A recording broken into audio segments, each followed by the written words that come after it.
Today is a special day on this channel because it's Friday. The regulars on this channel know what happens on Friday.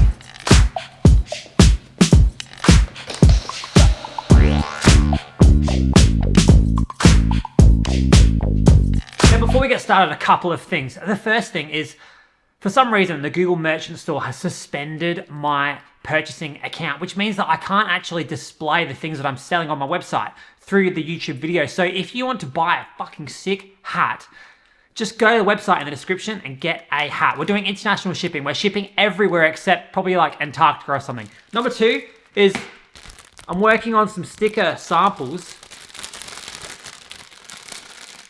This is what they look like on my bike. How cool is that? Which are gonna start coming in every single order. So that's black and that's white. You know, I'll probably get 7 or 18,000 of these in the mail soon. So they are coming, and that's about all the updates that I have. Let's get into these injuries. Let's do it. Okay, first injury, not really an injury, but how do you feel about the following statement regarding running injuries and pains? Here's the statement. If the pain gets better whilst running, it is okay to keep running on it. Say the problem goes from a 2 out of 3 down to a 0 to a 1 out of 10 within the run after warming up. So a couple of weeks ago now, actually maybe it was last week, I made a video about pain and the pain scale and how you can judge specific different kinds of pain in your run to determine what you actually do. And what we found in that video was that 1 out of 10 pain is something that's quite considerable, and 0.5 out of 10 is when you're super aware of something without there being actual pain. And so if you're starting your run at anything above 0.5, so 1 all the way to 10 out of 10 pain, there has to be some sort of intervention that you implement to resolve the issue that your body is clearly having. If it's a 0.5 out of 10, then you're probably aware of something, but you probably don't need to do anything about it. Maybe you just need to run it off and it's going to be completely fine. Or maybe you're coming back from injury. But 1 out of 10, there needs to be something that changes in your schedule, whether it's mobility routine, whether it's rest, whether it's a deload week. Maybe it's some cross training instead, just to offload the body. Maybe it's some strength and mobility exercises to get you back up so that whatever issue is causing a 1+ out of 10 gets resolved, because a 1 out of 10 is still a 1 out of 10 pain for something that's going wrong in your body. You need to change something right now. Okay, next injury questiony thing. I have pain at the base of my 5th metatarsal. It goes away after about a mile on each run, but it comes back every day. Metatarsalgia, from what I can tell based on the research, for whatever it's worth. Should probably get an x-ray to see if there is a stress fracture. Brother, this is a tricky one because there's not many things in that area that necessarily present in that kind of way where they continuously come back, they get really stiff and sore, and maybe they drop off a little bit during a run, but not really. That's generally a pretty good marker that there's going to be something going on at that bone, whether it is a stress reaction or a stress fracture, maybe some bruising on that bone, maybe even like an insertional tendon problem. It depends on which area of that 5th metatarsal it's on, but you know, this doesn't sound too good. You definitely should get an x-ray. Now, if you want to figure out whether it is a stress fracture, number one thing that you can do is to put ice on it, and if it gets significantly worse, that's usually a good sign that there's a bone injury going on. Number two is if the pain goes away and then comes back even worse than at the start of the run, that's usually a good sign that it's probably going to be a stress fracture.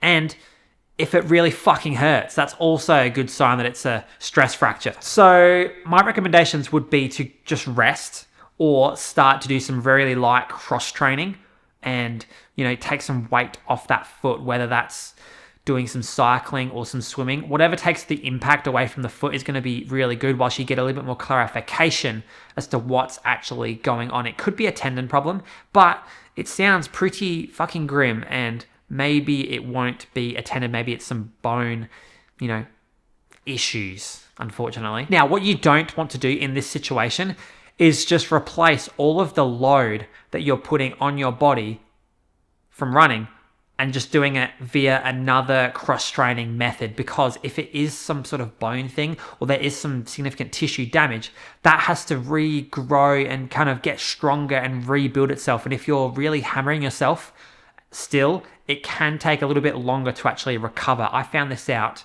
last year when I did the little stress fracture in my foot. I continued training, probably even more hours per week training, and it just took a really long time to actually get better, when realistically it should be, 3 or 4 weeks before this thing starts to turn around. Mine took a really long time, probably because I fucking trained all the way through it. Don't do that. Actually take some rest and get some clarification as to what's actually going on. What injury have you got? What injury have you got?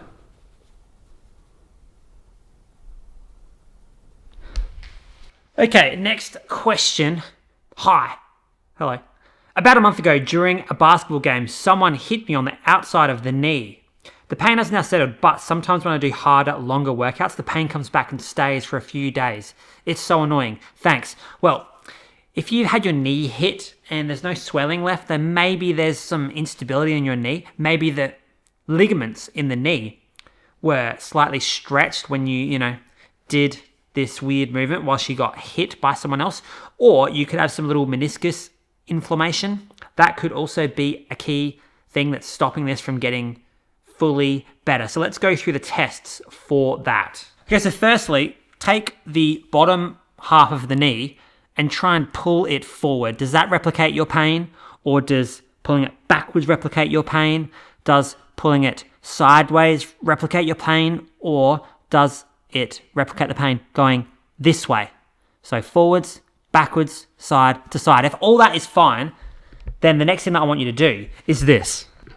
So we're going to stand on one leg and you're going to do what I call the grind test. So you're going to twist all the way in, no pain, all the way out, no pain, in, out. This is a test for the meniscus, which is like the padding inside the knee that stops both bones from hitting themselves, basically.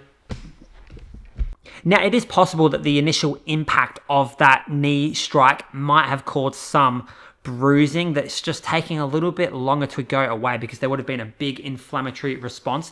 If it's on the way to getting better, then that's usually a pretty good sign. So a couple of things that you could actually do would be to stand on one foot and do single leg squats, nice and slow and controlled, and draw a clock with your foot on the ground. So you're going to go down, touch the ground, come back up at 12, and then 3, and then 6, and then 9, and then swap feet and start to go around doing that.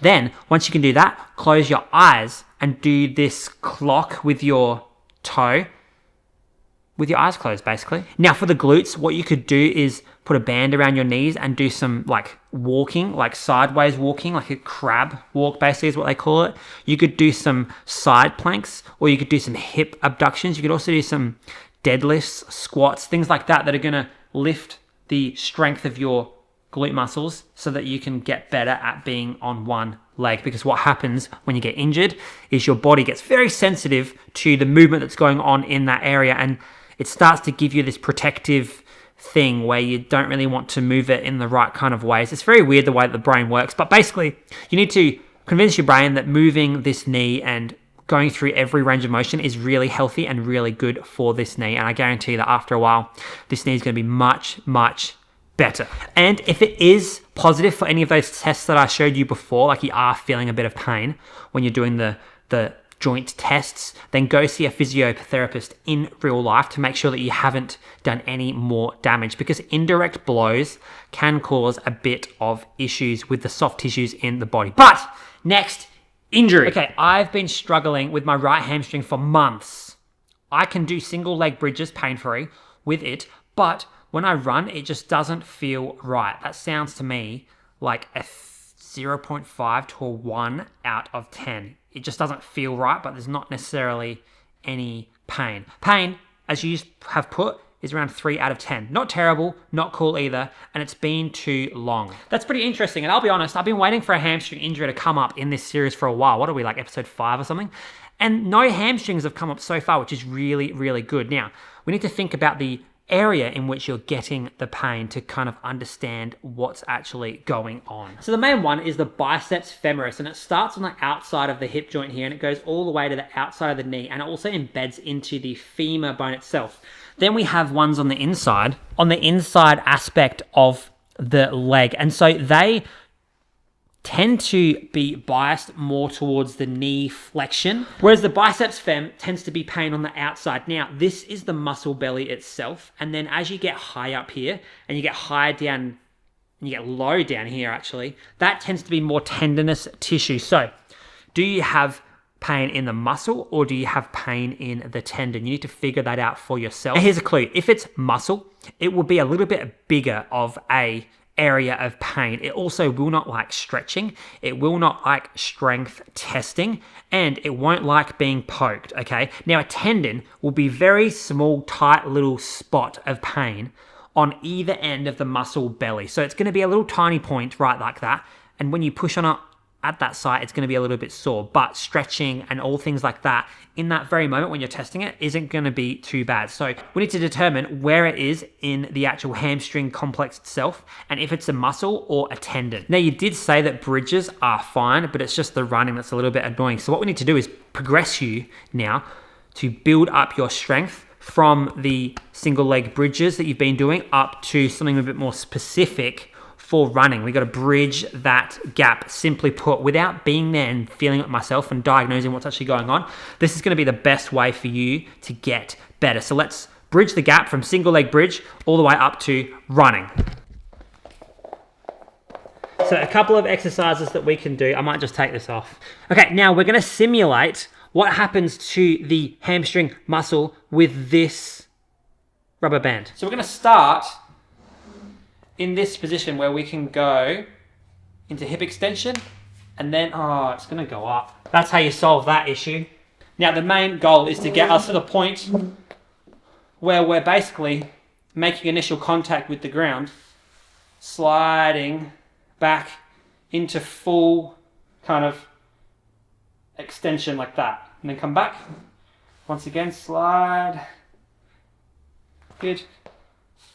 I personally find that if I point my toe a little bit and try and slide my toe on the ground, it stops my glutes from taking over. That's a hot little tip that I've done in the past for this exercise. So that's how you progress that one. Just keep adding band tension, and then you can get to the point where you're, making contact and basically doing the whole gait cycle off the band. Now, here's a way to progress your single leg bridges to be a little bit more running specific, because it's clearly not doing enough for you if they feel really easy and you're getting no pain, okay? So we're gonna come into the single leg bridge, come up, put our hands back down, and then see if we can use our hamstring bridge to push ourselves up and then land. Push ourselves up and then land. So the goal would be that we start by doing singular push up and lands, and then working ourselves up to doing reps of, 8 to 10. That's gonna be another bridge to get us from where we are right now to running. Those two exercises should keep you busy, and what you can do is continue to increase the tension of the band and increase the speed at which you do that movement. So you can start by dragging your toe, kicking your bum, dragging your toe, picking your bum, picking it up a little bit. Maybe sometimes you can add weight or make the band really hard, and then the other day you can make it so that you're progressing the speed, okay?